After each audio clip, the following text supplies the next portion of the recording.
Part 1. The Sound from the Morgue. My name is Dr. Zhou Ming, a pathologist at Beijing Zhongyuan Medical Center, a massive teaching hospital that never sleeps.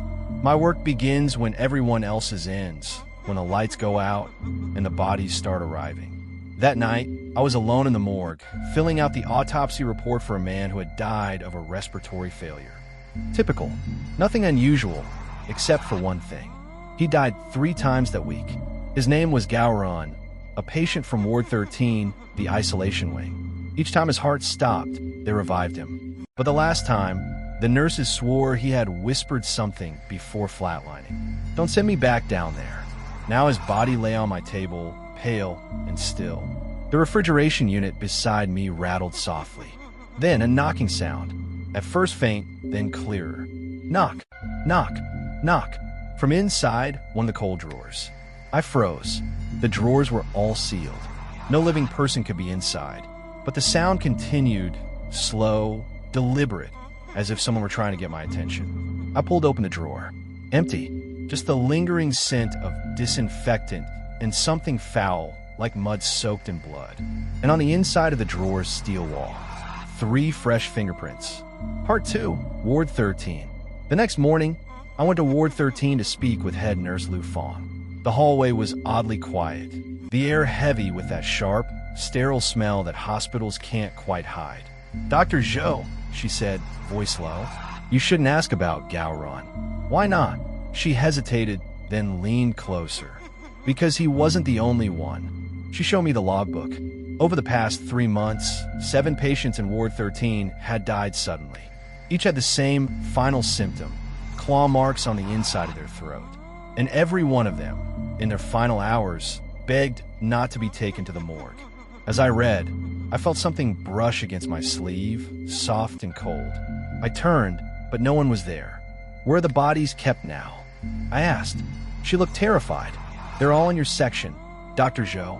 Drawer 9 to 15. That night, I didn't go home. Part 3, the recording. At midnight, I placed a voice recorder in front of drawer 9 and left it running. When I played it back later, there were 30 minutes of silence, then faint whispers. Multiple voices, men, women, gasping between words, overlapping like a broken choir. "It hurts. Don't cut me again. He promised to fix us." And beneath it all, a low, rasping breath. I checked the drawers again. Nothing. But my nose caught that same stench of wet soil, as if the dead had crawled through the earth to get here. At 2:13 a.m., the lights flickered. The room temperature plummeted. I looked at the mirror above the instrument tray and froze. In the reflection, I saw someone lying on the autopsy table behind me. A man with half a face missing, staring directly at me.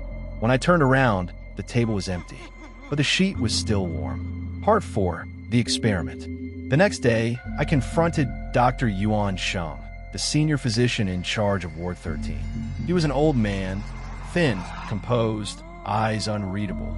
"Dr. Zhou," he said calmly, "you're working too many nights. Fatigue breeds imagination." I slammed the patient files on his desk. "These are real people. What are you doing to them?" He smiled, the kind of smile that didn't reach his eyes. "We are trying to cure death, Dr. Zhou.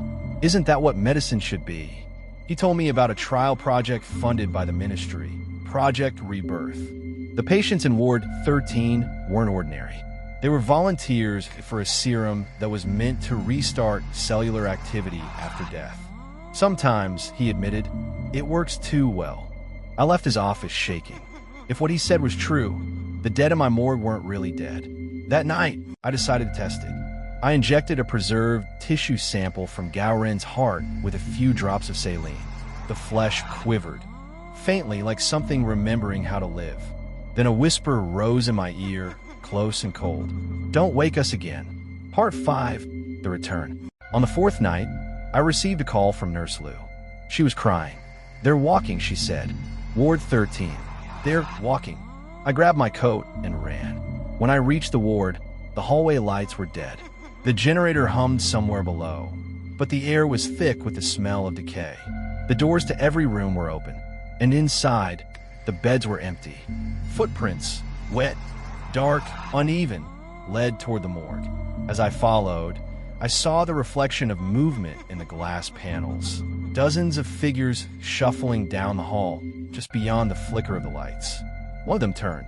It was Gao Ren, eyes open, jaw slack, skin gray and wet. He lifted a trembling hand toward me. "Doctor," he croaked. "We're not done." I ran. The corridors seemed endless. Every turn led me back to the same cold steel door, the morgue. Inside, the drawers were all open. Empty, but on the wall, written in something dark and dripping, were the words, "The ward that never heals." Part 6, the final patient. I don't remember much after that night. They said I collapsed, that I was found in the morgue, mumbling incoherently, surrounded by open drawers. The hospital shut down Ward 13. Officially, it was under renovation. Unofficially, the entire wing was sealed off with concrete. Months later, I received an envelope with no return address. Inside, a photo. It showed the morgue from the security camera's angle. I was standing in front of drawer 9, looking down at the table. But there were two of me, one standing, one lying on the slab, staring up, eyes open, mouth curved into a faint smile. On the back of the photo was written in dried, brown streaks, "You fixed us, Dr. Zhou. Now it's your turn." I burned the photo that night, but the smell of wet soil still follows me. Sometimes, when I'm alone in the clinic, I hear that familiar sound again. Knock, knock, knock, 3 times, always from behind the cabinet. And if I dare to look, there's always a drawer waiting to be opened. Epilogue. They've built a new ward on the east side of Zhongyuan Hospital. It's called Ward 13A, the rehabilitation unit. But the nurses still whisper that sometimes at 2 a.m., the morgue lights flicker on by themselves, and the smell of damp earth drifts through the vents, as if something underneath is still trying to breathe.